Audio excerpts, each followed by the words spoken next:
These young women have an important warning for anyone trying on clothes in a dressing room. It doesn't matter who you are. It doesn't matter how old you are. They'll go for anyone. They say you need to be vigilant because someone may be watching. I was in a state of undress. My clothes were scattered about the floor. I look down and I see a phone propped up on a pair of jeans. Emily Lang says she was trying on Halloween costumes at a Forever 21 store when she got the fright of her life. She snapped this photo of the peeper's cell phone before he ran off. I think I was a little bit in shock. You don't think about dressing room being, a dangerous place until you hear this story, because cell phones are everywhere. The same thing happened to then 15-year-old Annabelle Davis when she was trying on swimsuits at a Target in Kansas. I'm starting to undress. I'm starting to put a new swimsuit on, and as I'm looking through the mirror, I notice a phone propped above the doorway like this, and obviously the camera was on me. I could tell it wasn't just like an accident. You could tell it was intentional, because who puts their phone above a doorway like that?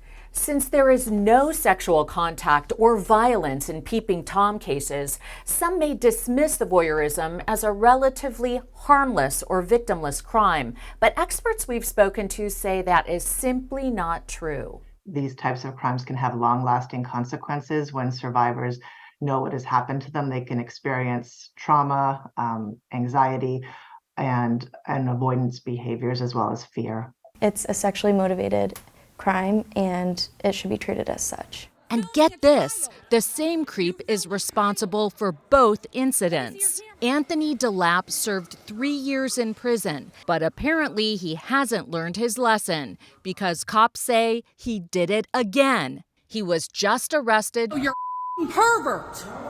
Filming a child. That's not me. You filmed my child in the dressing room. You're lucky I don't shoot you.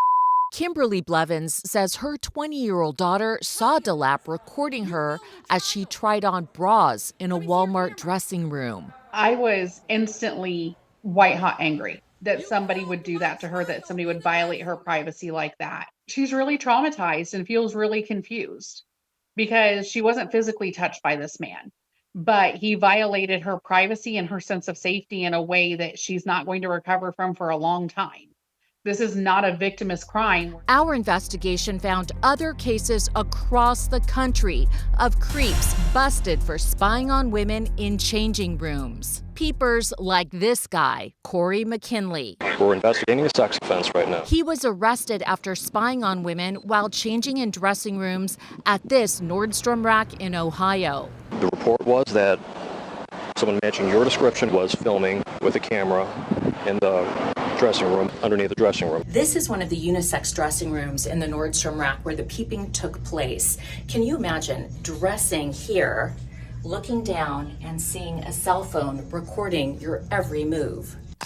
Police say these photos show Corey McKinley caught in the act. After the voyeurism incident here, cops seized Corey McKinley's phone, and digital forensic investigators say they were able to recover hundreds of photographs of women in various states of undress. Mr. McKinley, I'm Lisa Guerrero with Inside Edition. Why did you spy on women? He was with his wife when we tried to talk to him. Why did you secretly tape women who were getting dressed in a dressing room? Are you a dressing room peeping Tom, sir? Why would you do that? What would you do if somebody did that to your wife?